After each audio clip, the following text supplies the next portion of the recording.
Brand అయితే దొరికేశారు. ఎందుకంటే ఆయన తండ్రే ఒక పెద్ద ఫైర్ బ్రాండ్, ఇక కొడుకు ఫైర్ బ్రాండ్ కాక ఇంకేమవుతారు.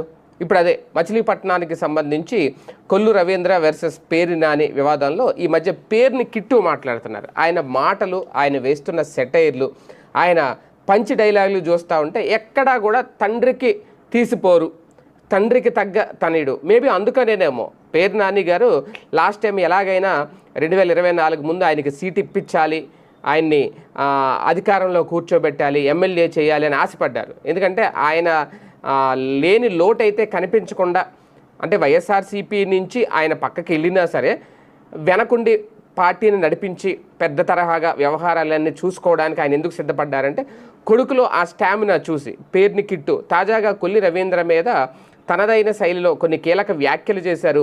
ఇప్పుడు అవి బాగా వైరల్ అవుతున్నాయి. ఎందుకంటే కొల్లు రవీంద్ర మీద